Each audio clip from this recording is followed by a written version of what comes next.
My name is Wendy Dixon. I'm 32 years old. 3 weeks ago, my parents stood up at their 40th wedding anniversary dinner and announced to 30 guests, "We're taking the whole family to Hawaii next week for another celebration." Everyone clapped. My sister squealed with excitement. I smiled, already imagining palm trees and ocean breezes, my first real vacation in years. Then I made the mistake of asking a simple question. What time is our flight? My father looked at me like I'd spoken a foreign language. My mother's smile tightened, and in front of every guest in that room, my dad said, "You don't need to know, Wendy. You're not part of this trip. Someone has to stay behind and take care of the kids." 30 pairs of eyes. 30 witnesses to the moment my family told me I wasn't really family at all. But here's what they didn't know. I had a secret, one I'd been building for 3 years, and that night, I decided it was finally time to use it. Before I tell you what happened next, please take a moment to like and subscribe, but only if this story resonates with you. And drop a comment telling me where you're watching from and what time it is there. Now, to understand why I walked away from everything I knew, let me take you back to the beginning. The Dixon family lives in a white colonial house in the suburbs of Boston. 4 bedrooms, 2-car garage, lawn trimmed to HOA perfection. The kind of house that screams "we made it" to anyone driving by. My father, Harold Dixon, retired 3 years ago from his position as a branch manager at a regional bank. My mother, Patricia, has never worked a paid job in her life, but she'll tell you she's busier than any CEO, chairing the church women's committee, organizing neighborhood fundraisers, maintaining what she calls our family's reputation. Then there's my sister, Megan, 3 years younger than me, married to Derek Hartley, a corporate attorney at a firm downtown whose name she drops into every conversation. They have 2 kids, a 5-year-old named Oliver and a 3-year-old named Sophie, and a brand new Lexus SUV that always gets the prime spot in our parents' driveway. My Honda Civic, the one I've been driving for 10 years, it gets parked on the street. "Wendy, move your car," my mother would say whenever I visited. "Derek's bringing the Lexus and guests notice what's in the driveway first." I never questioned it. I just moved my car. That's the thing about being the invisible one in your family. You stop noticing all the small ways they've already decided you don't matter. The nicer parking spot, the better seat at the table, the way your mother introduces your sister to guests by her husband's job title, while you're just Wendy, she helps out. I work as a part-time accountant, mostly remote clients. Flexible hours, modest income. Nothing impressive by Dixon family standards. But I never told them about the other thing I do. The thing I started 3 years ago, after my life fell apart in a different way. I never told them I'd learned to see. Let me paint you a picture of what helping out looks like in the Dixon family. Thanksgiving? I arrive at 6 a.m. to start the turkey. I set the table with my mother's Wedgwood china, the set I'm not allowed to use, only to wash. I arrange the flowers, polish the silver, coordinate the timing of 7 side dishes. Megan arrives at noon in a cashmere sweater, kisses everyone hello, and sits down to be served. Christmas? Same routine. Plus wrapping all the presents my mother bought, because her arthritis is acting up. Funny how her arthritis never stops her from playing bridge 3 times a week. Birthday parties for my niece and nephew? I'm the entertainment coordinator, the cleanup crew, and the backup babysitter all in one. Last year, I spent 8 hours running Oliver's dinosaur-themed party, while Megan got a manicure because she needed a break. The one time I asked if maybe, just maybe, I could skip a family event because I had a deadline for a client, my mother's voice went cold. Family comes first, Wendy. We all make sacrifices. Except I'm the only one who ever seems to make them. The breaking point comes in small moments, like the year I got my Christmas gift, a kitchen apron that said "World's Best Aunt" in glittery letters. Megan gave it to me. She smiled like she'd done something thoughtful. I wore it. I wore it every single time I came over to cook, clean, and babysit. Do you want to know when I realized the truth? It hit me one random Tuesday evening while I was scrubbing my mother's Le Creuset pot after yet another family dinner. I couldn't remember the last time anyone had invited me somewhere without expecting me to work. 3 years ago, my life fell apart. I'd been dating a man named Kevin for 4 years. We talked about marriage, about kids, about a future. Then one evening, he sat me down and said the words I'll never forget. "I love you, Wendy, but I don't think I'm in love with you anymore. You're just there. You're always just there. Always just there, like furniture, like wallpaper." After he left, I wandered into a pawn shop downtown. I don't know why. Maybe I was looking for something to fill the hole. That's when I saw it. A Canon DSLR camera, used but well-maintained, tagged at $180. I bought it with money I should have saved. I told no one. That camera became my secret. I started photographing things most people ignore. Elderly women at bus stops, the tired faces of overnight janitors, the calloused hands of a street vendor. People who society looks right through, the same way my family looks right through me.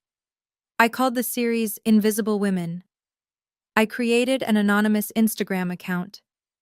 No face, no real name, just the photos.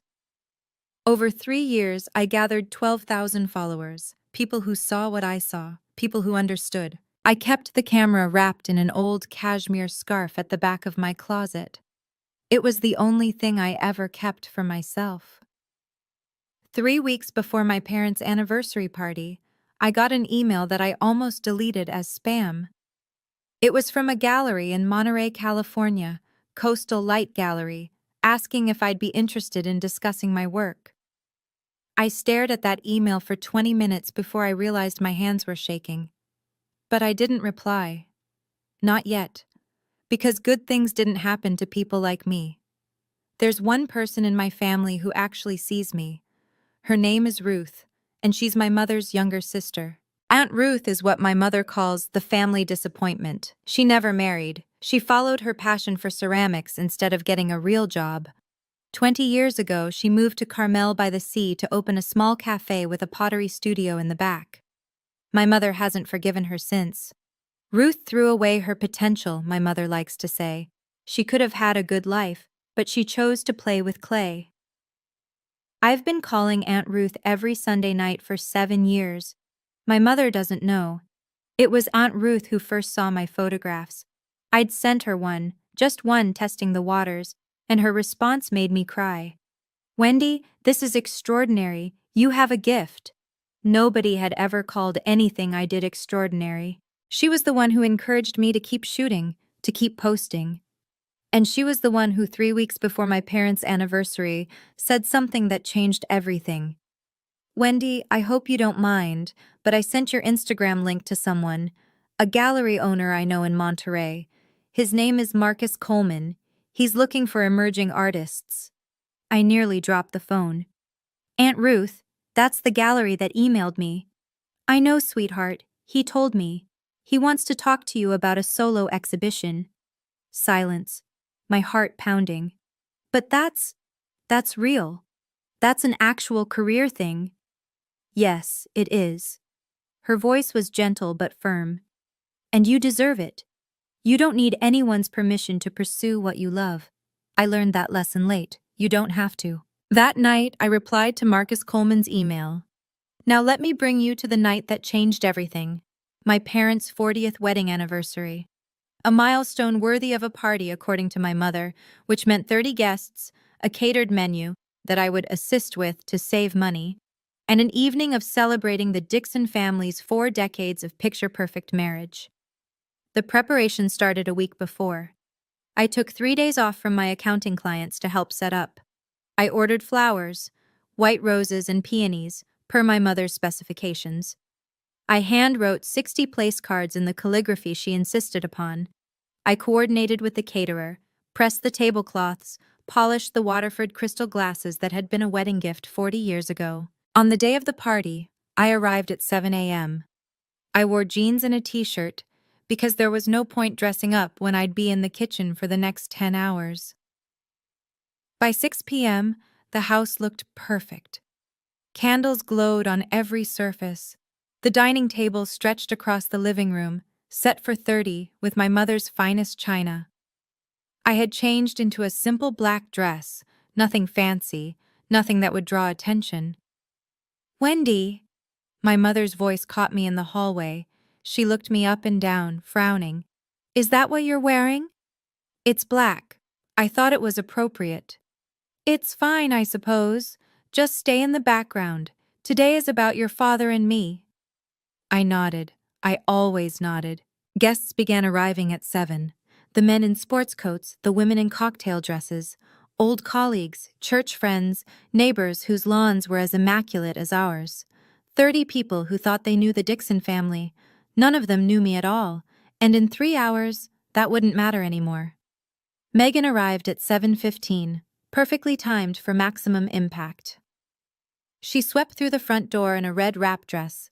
Diane von Furstenberg, she'd announced to anyone who asked, with Derek behind her in a charcoal suit and their 2 children dressed like catalog models. My mother rushed to embrace her, exclaiming over how beautiful she looked, how handsome Derek was, how precious the grandchildren were. I watched from the kitchen doorway, holding a tray of bruschetta. Everyone, you remember my daughter Megan and her husband Derek? My mother announced to the room. Derek's a partner at Whitmore & Associates. They just made him partner last year. We're so proud. Applause, smiles, congratulations.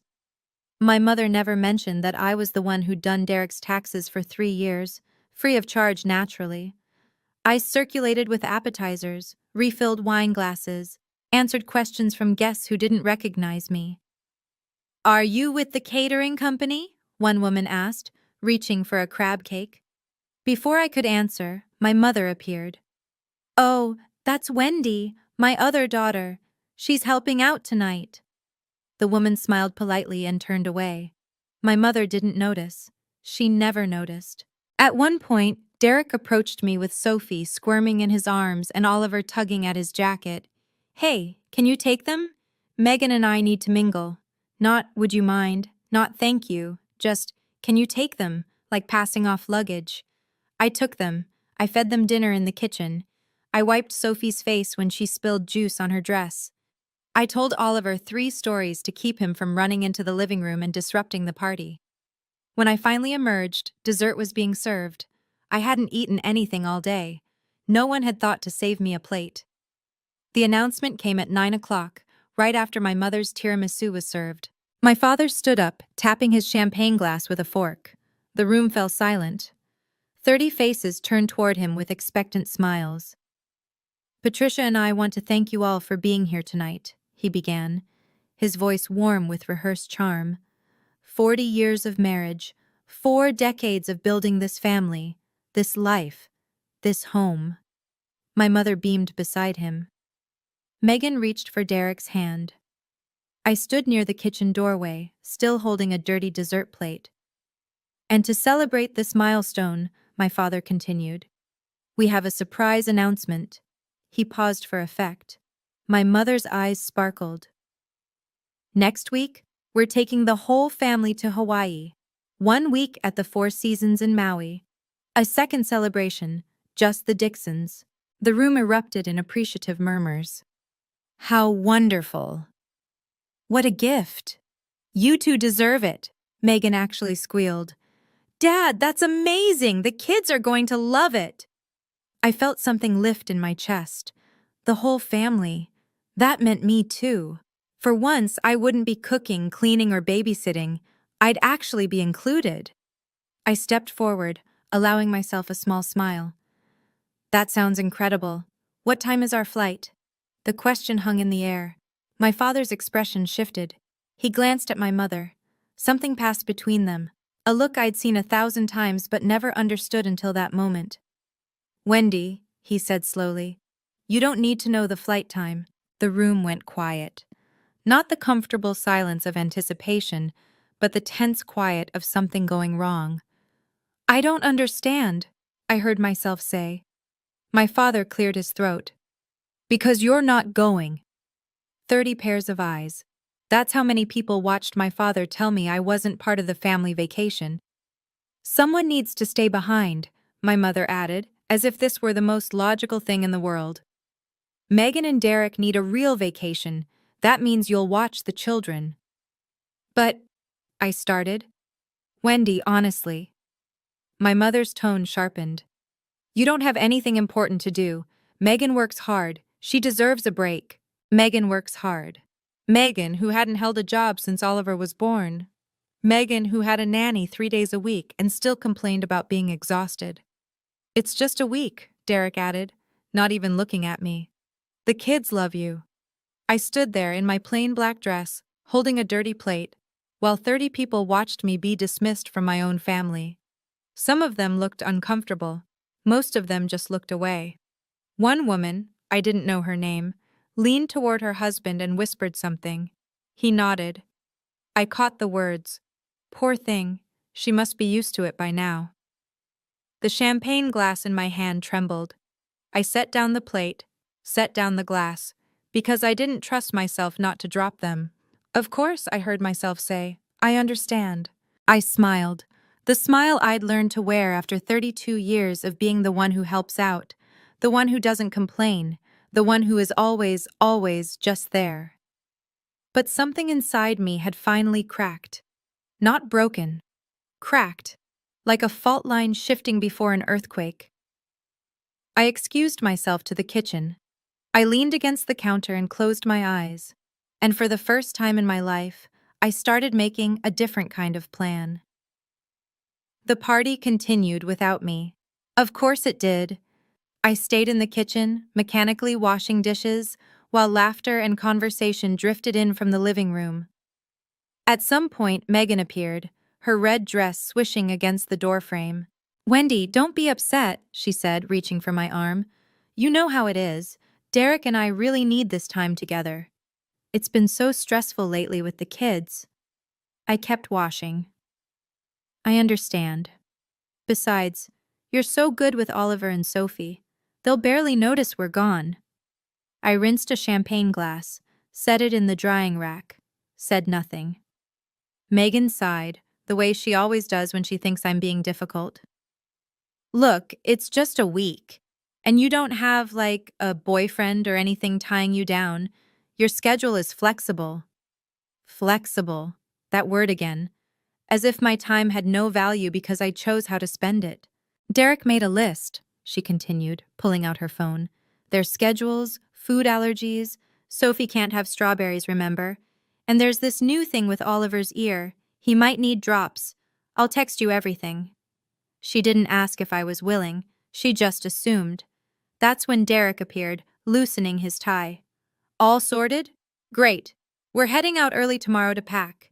Megan, your mother wants photos before we leave. They were gone before I could respond. Not that I would have. Not that I ever did. But as I stood there alone in my mother's kitchen, staring at the list of instructions Megan had just texted me, a single thought crystallized in my mind. They don't see me as family, they see me as staff, and staff can resign. It was almost midnight when I found the emails. The last guests had finally left. My parents had gone to bed, exhausted from accepting 40 years' worth of congratulations. I was alone in the living room, folding tablecloths, when I realized I needed to send a file to a client whose deadline I'd pushed back for this party. My laptop was at home. My mother's was on the kitchen counter. She won't mind, I told myself. She'd borrowed my things 1,000 times without asking. I opened the laptop. Safari was already running, and there it was. My mother's Gmail, still logged in. I should have clicked away immediately. I should have minded my own business. But I saw my name in the subject line of a recent thread. Hawaii arrangements, Wendy situation. My finger hovered over the trackpad. I knew I shouldn't. I knew whatever I found would hurt. I clicked anyway. The thread was between my mother and Megan, starting a week before the party. From Patricia Dixon. To Megan Hartley. Keep Wendy here to watch the kids. She doesn't have anything important to do anyway. Derek was right. It's like having free help. She should be grateful we give her something to do. And Megan's reply. Totally agree, Mom. She'll probably feel useful for once. It's kind of sad, honestly, but at least it works out for us. I read those words 3 times to make sure I understood them. Free help. She should be grateful. Kind of sad. I took screenshots. I emailed them to myself. I deleted my email from the sent folder and cleared the browser history. Then I sat in my mother's dark kitchen, in the house where I'd grown up, and finally let myself understand exactly what I was to them. I drove home at 1 in the morning through empty streets. My apartment was small, a one-bedroom in a building that hadn't been updated since the 90s. Beige carpet, white walls, furniture I'd bought secondhand.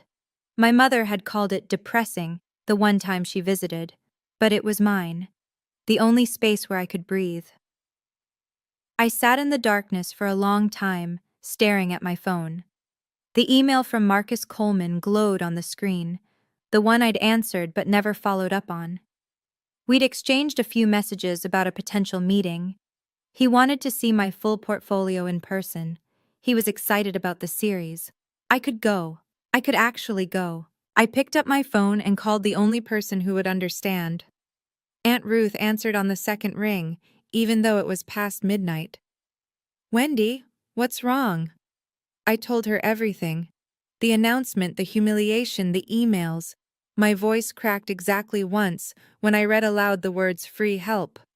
When I finished, there was silence on the line. Then Aunt Ruth said something I'll never forget. "Wendy, I have a spare room above the cafe. I need help with the morning shift anyway. And that gallery? It's 20 minutes from my place."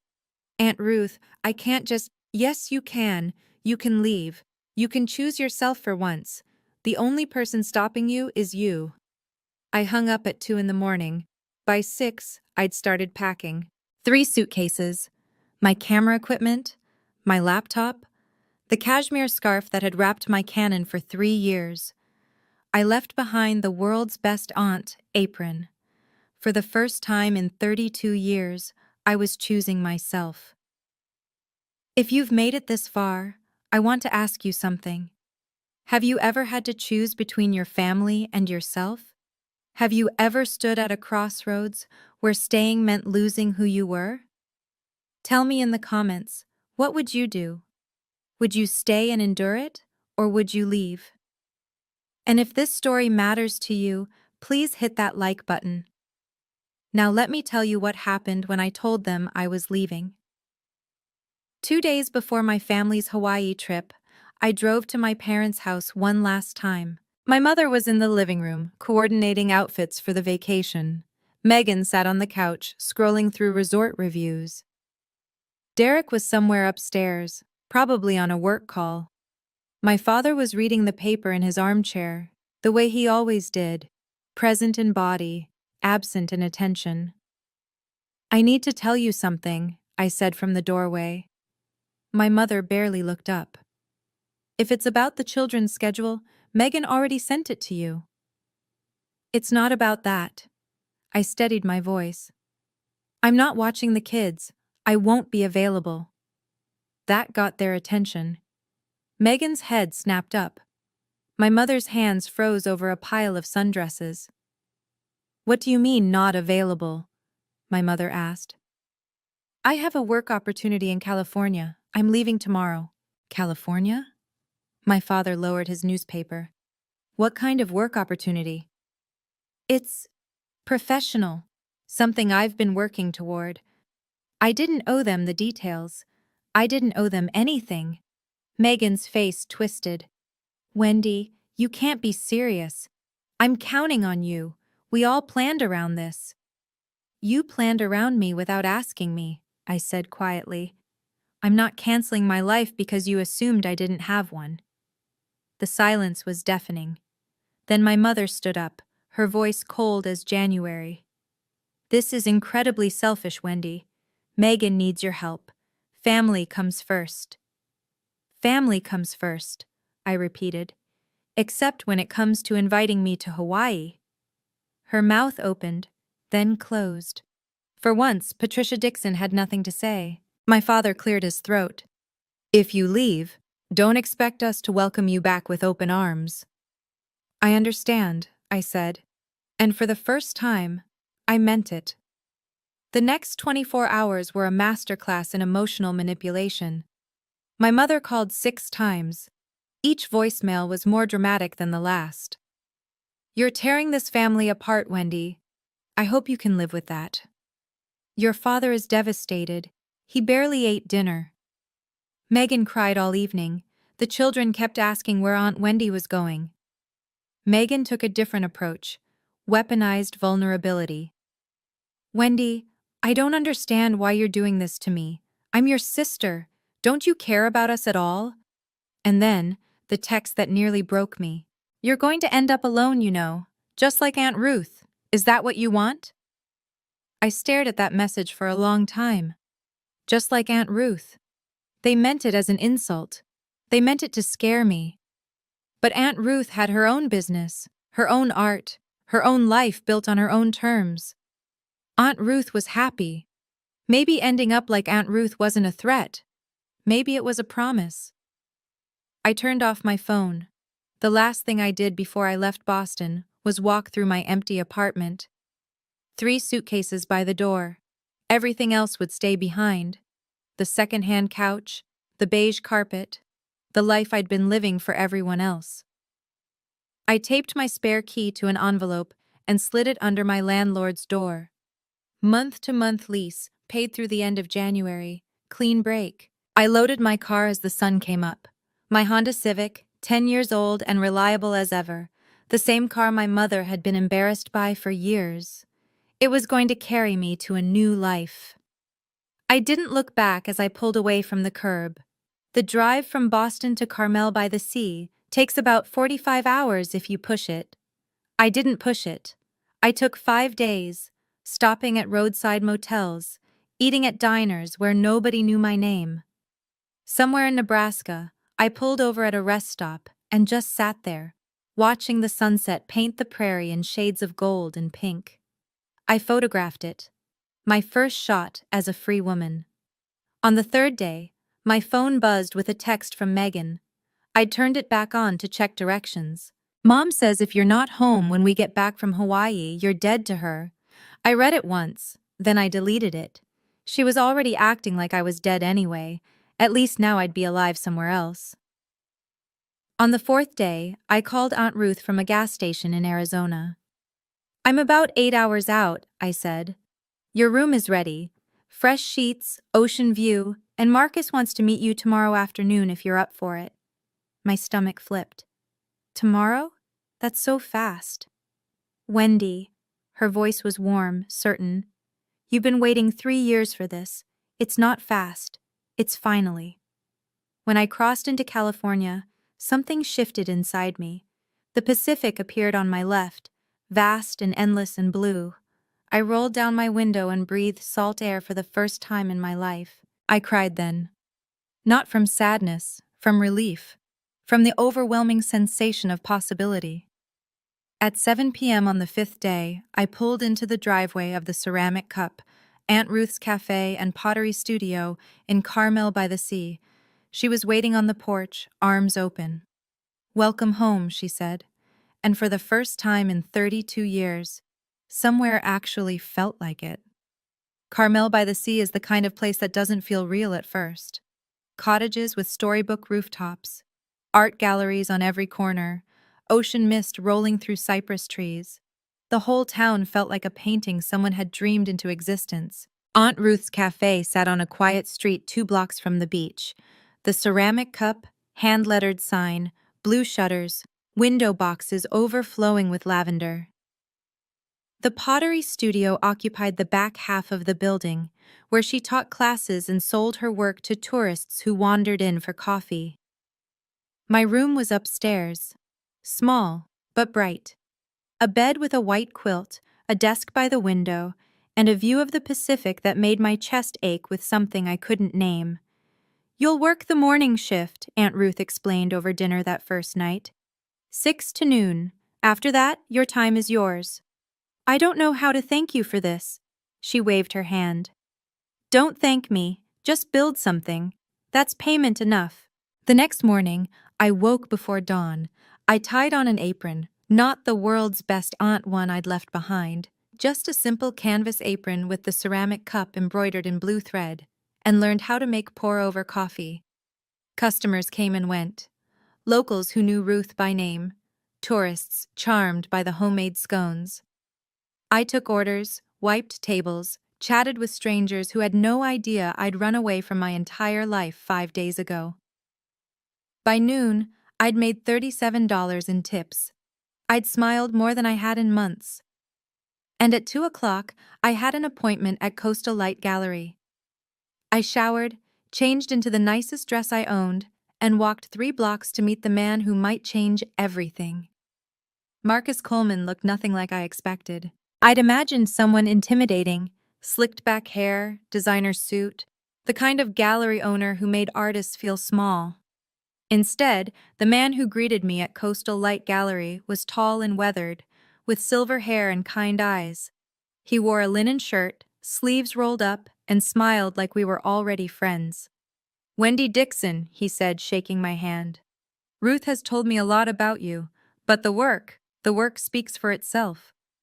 He led me through the gallery. White walls, natural light, photographs and paintings displayed with careful precision. This was a serious place, a place where art mattered. "I've looked through your Instagram extensively," Marcus continued. "The Invisible Women series is extraordinary. There's a truth in those images that most photographers spend decades trying to capture." I didn't know what to say. I'd never heard anyone describe my work that way. "This one." He stopped in front of a large monitor displaying my portfolio. On screen was a photograph I'd taken 2 years ago, an elderly woman waiting alone at a bus stop, her face a map of lines and quiet dignity. "This is the one that made me reach out. There's something in her eyes. Patience, maybe. Or resignation. It's heartbreaking." "She was waiting for a bus that came late," I said quietly. "She'd been standing there for 40 minutes. Nobody stopped to offer help." Marcus nodded slowly. "You see people, Wendy. Really see them. That's a gift."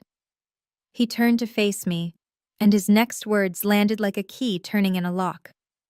"I'd like to offer you a solo exhibition, 15 pieces opening in 6 weeks. We'll cover printing, framing, and marketing. You keep 60% of all sales."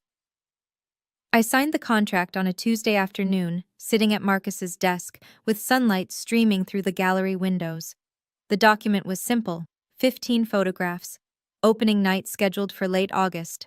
Coastal Light Gallery would handle production costs, printing, framing, installation, marketing materials.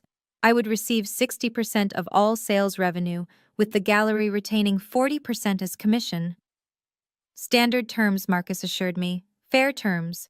But as I read through the pages, my hands started to shake. "Take your time," Marcus said gently. "This is a big step." It wasn't the business terms that overwhelmed me. It was seeing my name printed in official type. Artist, Wendy Dixon. A legal document recognizing that my work had value, that I had value. I thought about all the times I'd done my family's taxes without credit, all the parties I'd organized without thanks, all the hours spent caring for children who would grow up never knowing how much I'd given them. Not once had my name appeared on anything that celebrated my contribution. Until now. "The exhibition title," Marcus said, pointing to a line near the bottom. "I'd like your approval. We're proposing Invisible Women, Portraits of the Overlooked." Invisible Women. "It's perfect," I whispered. I signed my name on the line. Marcus countersigned as witness. The document was notarized by his assistant, a young woman named Julia, who stamped the pages with official precision. When it was done, Marcus handed me my copy. "Congratulations, Wendy. You're officially a represented artist." I walked out of that gallery holding the contract against my chest. Physical proof that I wasn't nothing, that I'd never been nothing. For 3 years I'd built something in the shadows. Now, finally, it was about to step into the light. While I was building my new life in California, my family was discovering what my absence actually meant. I didn't witness these events firsthand, of course. I heard about them later, pieced together from voicemails and texts, and one very awkward phone call from my father. Apparently, Hawaii was a disaster.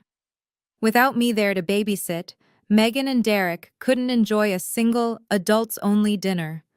Oliver threw a tantrum on the beach, because no one had remembered to pack his special sandcastle bucket, something I always remembered.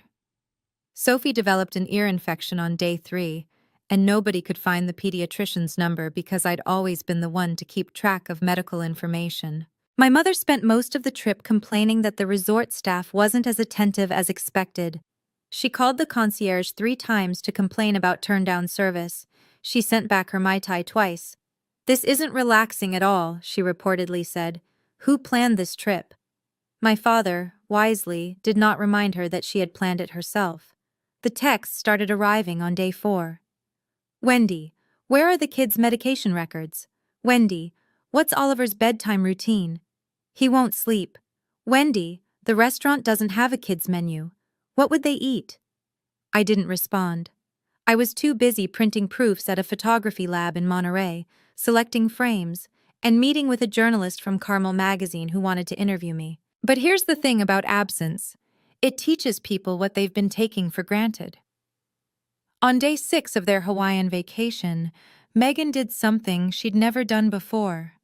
She searched my name on Google, and for the first time, she found something other than a blank page. 6 weeks later, I stood in the center of Coastal Light Gallery and couldn't quite believe it was real. 15 of my photographs hung on the walls, each one printed large and framed in simple black. The gallery glowed with soft light. A string quartet played in the corner. Marcus's idea, not mine. A bartender in a crisp white shirt poured champagne. 50 guests moved through the space. Local artists I'd met through Aunt Ruth. Collectors Marcus had invited. A journalist from Carmel magazine, already taking notes. People who had come specifically to see my work, on gallery walls, with price tags that made me dizzy. I wore a navy dress, simple, elegant, nothing that screamed for attention. My hair was down for once. I'd even put on lipstick, something I rarely did. Aunt Ruth appeared at my side, pressing a glass of champagne into my hand. "How do you feel?" "Terrified," I admitted. "What if nobody buys anything?" "Someone already has." She nodded toward a woman in pearls examining the centerpiece of my exhibition, the bus stop photograph, the one that had caught Marcus's attention. A small red dot had appeared on the wall placard beside it. "That's Mrs. Pemberton. She owns half the art in Monterey County. She just bought that piece for $3,000. $3,000. For something I'd created. "Wendy." Marcus approached, grinning broadly.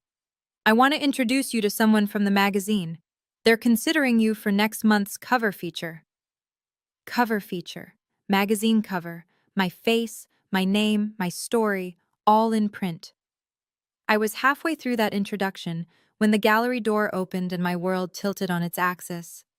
Megan and Derek walked in, still sunburned from Hawaii. They looked completely out of place. Megan wore a floral sundress more suited to a beach brunch than an art opening. Derek had his phone out, already frowning at something on the screen. They both scanned the room with expressions I knew well, the look my family wore whenever they encountered something outside their understanding. Then Megan saw me. "Wendy!" She rushed forward, arms outstretched, like we were reuniting after a long separation she'd been dreading. "Oh my God, we've been so worried about you!" 50 guests turned to look. The string quartet faltered for half a beat before continuing. "Megan," I kept my voice calm. "This is unexpected. We had to come." Her eyes were wide, earnest. "We flew in yesterday. Mom found your Instagram. She's been calling everyone trying to track you down." Derek appeared behind her, nodding at me like we were business associates. "Wendy, nice place." "It's a gallery," I said. "My gallery opening, actually." Megan blinked, taking in the photographs on the walls for the first time, taking in the guests, the champagne, the price tags. "You did all this?" Her voice was genuinely confused. "Since when do you do this?" "Since 3 years ago. You never asked what I did in my free time." Aunt Ruth materialized at my elbow, a quiet wall of support. Across the room, Marcus was watching carefully, ready to intervene if needed. Megan leaned closer, lowering her voice. "Wendy, I have news." I'm pregnant again. Number 3. And I really need you to come home.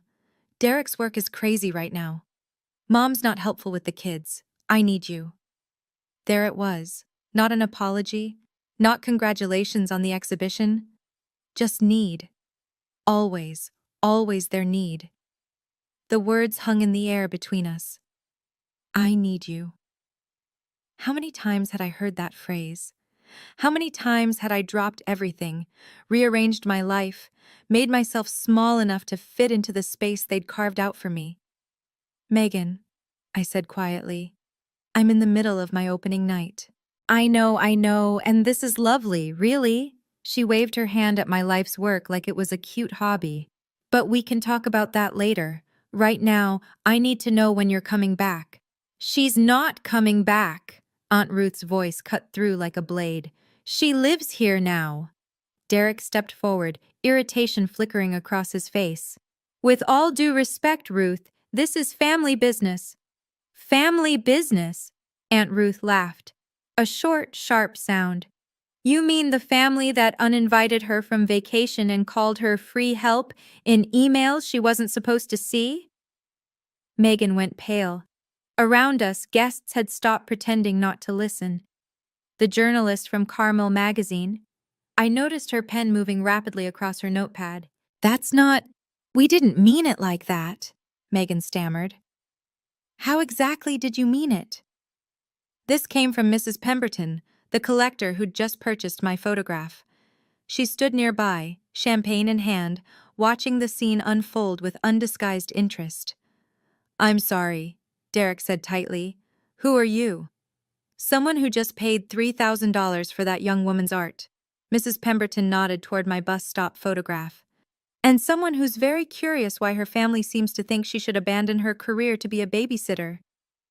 The temperature in the room dropped 10 degrees. Megan looked at me, desperation in her eyes. Wendy, please, let's talk privately. Let me pause here for a second. If your family showed up at the most important night of your life, not to celebrate, but to drag you back to a life where you didn't exist, what would you say? Tell me in the comments. I really want to know. And if you want to hear what happened next, make sure you're subscribed so you don't miss anything. Now, let me tell you what I said. I didn't retreat to a corner. For 32 years, I had made myself small. I had whispered, accommodated, disappeared. Not tonight. I stepped forward into the center of my own exhibition and spoke clearly enough for everyone to hear. Megan, I understand that you're pregnant. Congratulations, genuinely. But I won't be coming back to Boston to be your childcare. Wendy, I'm not finished. My voice didn't waver. You can hire a nanny. You can hire two. Derek makes enough at Whitmore and Associates, and you've never had trouble spending money before. What you can't do is hire me, because I was never paid. Megan's mouth opened, then closed. Around us, I could feel the gallery guests leaning in. This isn't a hobby, I continued, gesturing to the walls. This is my work. I've been building this for 3 years while everyone in our family assumed I had nothing important to do. And just so we're clear, I pointed to the photograph Mrs. Pemberton had purchased. That piece just sold for $3,000. Tonight, I've sold 4 pieces totaling $8,000. My work has value. I have value. And I will not throw that away to go back to being free help. Silence. Absolute silence. Derek coughed uncomfortably. Megan's eyes were filling with tears, real ones this time, I thought, not the performative kind. Then Marcus started to clap. Aunt Ruth joined him. Mrs. Pemberton raised her champagne glass in a silent toast. One by one, the other guests followed. Applause rippled through the gallery. Not for my photographs, for me. For the moment I finally stood up and said enough. I didn't smile triumphantly. I didn't gloat. I simply looked at my sister and said, I hope your pregnancy goes well. I truly do. Then I turned and walked away. The gallery door opened again 20 minutes later. I was in the middle of a conversation with the Carmel magazine journalist when I saw them. My parents, standing in the entrance like they'd materialized from a nightmare. My mother wore her Burberry trench coat, the one she saved for important occasions. My father stood behind her in a blazer, looking uncomfortable and out of place. They scanned the room until their eyes found me. Patricia Dixon walked through my gallery like she owned it. Wendy. Her voice carried the same tone she'd used when I was 8 and had tracked mud onto her clean floors. We need to talk. The journalist raised an eyebrow. I excused myself and moved to intercept my parents before they could cause more of a scene. You came all this way, I said evenly. Of course we did. You disappeared. You left your family when we needed you most. My mother's voice trembled with righteous indignation. And now I find you here, playing artist, while your sister is pregnant and struggling. Megan is pregnant and wealthy, I corrected. She's not struggling. She's inconvenienced. Don't be cruel, Wendy. This isn't you. You're right. I took a breath. It isn't the me you wanted, the me that you could count on to do whatever you asked. But that Wendy was never seen, Mom. She was just used. My father cleared his throat. Wendy, your mother is trying to say. I know what she's trying to say, Dad. I've heard it my whole life. Family comes first. Make sacrifices. Don't be selfish. I met his eyes. But I wasn't part of the family trip to Hawaii, remember? So, which is it? Am I family or aren't I? Neither of them had an answer. My mother recovered first. Hawaii was one trip, she said dismissively. You're blowing this out of proportion. Someone had to stay with the children. Someone, I repeated. Why me? Why always me? Because you have the time. You don't have a husband, you don't have children of your own. What else would you be doing? I'd wondered if I would ever use those screenshots. Part of me had hoped I'd never have to. But standing there, in my gallery, surrounded by my work and my witnesses, I realized that some truths need to be spoken aloud. I pulled out my phone. Let me read you something, I said, my voice steady. This is an email you sent to Megan before the anniversary party. My mother's face went white. Keep Wendy here to watch the kids. She doesn't have anything important to do anyway. It's like having free help. She should be grateful we give her something to do. The gallery had gone silent again. I could feel every eye on us. And Megan replied, I continued. She'll probably feel useful for once. It's kind of sad. Megan, standing a few feet away, looked like she wanted the floor to swallow her. Wendy, my father started, where did you— It doesn't matter where I found it. What matters is that you wrote it. I lowered my phone. I'm not reading this to embarrass anyone. I'm reading it so you understand why I left. You didn't see me as family. You saw me as staff, and staff has the right to quit. My mother's mouth closed, opened again. For the first time in my life, Patricia Dixon was speechless. The journalist from Carmel magazine was still writing. It was Derek who broke first. This is ridiculous, he snapped, stepping forward. Wendy, you're making a scene over nothing, so your family asked you to babysit. Big deal. That's what families do. Not everyone gets to run off and pretend to be an artist. Pretend? Mrs. Pemberton's voice cut through the room like ice. I just spent $3,000 on her work. I don't pay that kind of money for pretend. Derek turned, his corporate composure cracking. With respect, ma'am, you don't know this family. This is between us. Actually, I know exactly what I need to know. Mrs. Pemberton set down her champagne glass.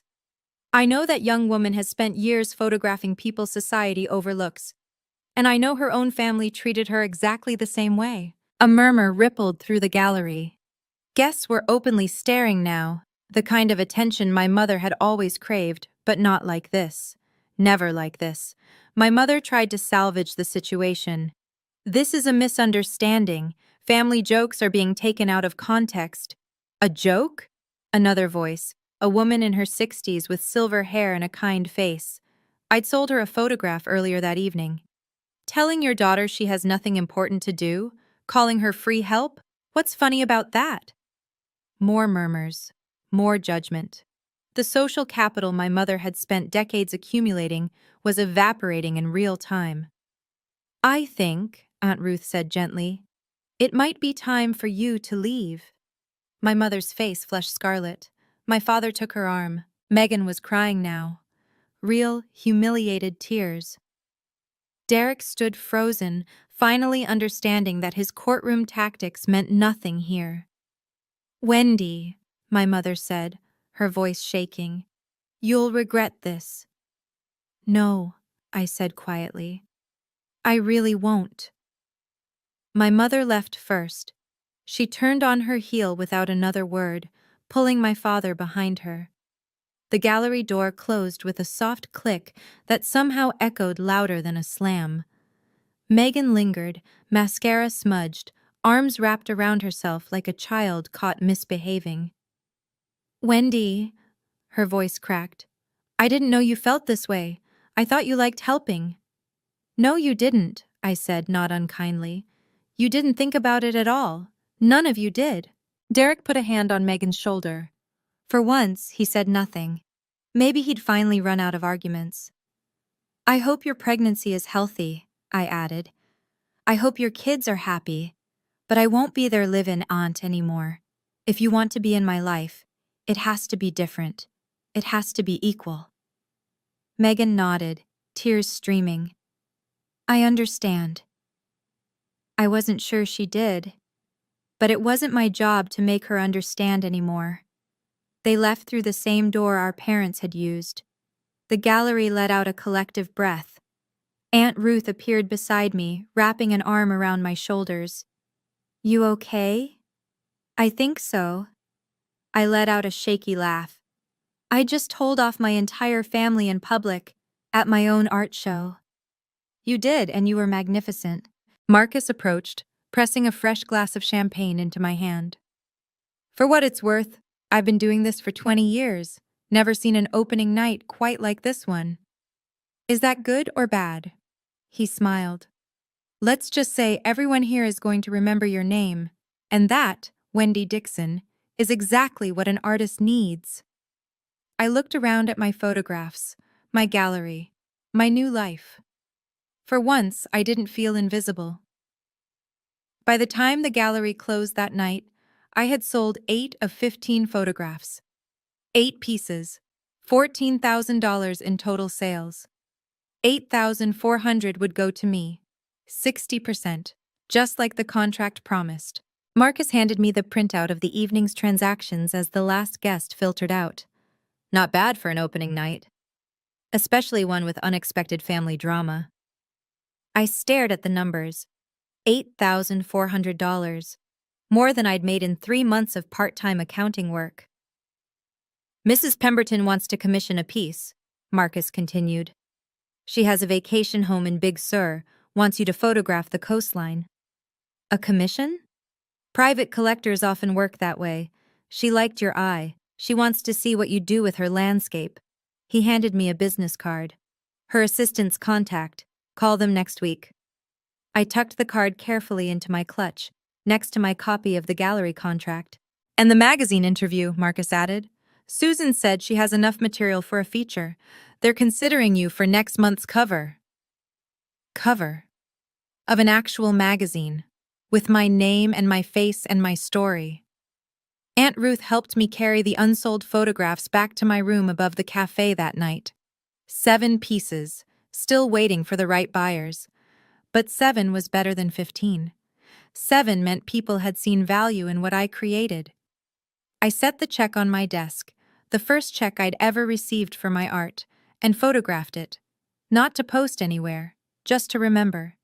Payable to Wendy Dixon. $8,400. Proof. Physical proof that I wasn't nothing, that I'd never been nothing at all. 2 months later, my new life had a rhythm. I woke at 5, watched the sun rise over the Pacific from my window, and opened the ceramic cup by 6. Morning shift until noon, pouring coffee, chatting with regulars, learning the names of locals who now recognized me as Ruth's niece, the photographer. Afternoons belonged to my work. I'd rented a small studio space 3 blocks from the cafe, just big enough for my editing equipment and a printing station. The gallery exhibition had closed, but Marcus had already scheduled another show for spring. This time, a series called Boundaries, photographs of edges, thresholds, the spaces between belonging and being alone. It felt right. The magazine article came out in October. My face on the cover of Carmel magazine, next to the headline, "The Artist Who Learned to See Herself." The article told my story, edited, of course, with names changed to protect the innocent and the guilty alike. But the truth was there. The invisibility, the breaking point, the choice. People reached out. Women who'd been the family helper, the reliable one, the one everyone forgot to thank. Their messages filled my inbox like a chorus of recognition. I thought I was the only one. "You gave me permission to leave. Thank you for showing me it's possible." My family reached out too, eventually. Megan texted after the baby was born. A girl named Charlotte. She sent a photo, I sent congratulations and a gift card, nothing more. My mother called once, I didn't answer.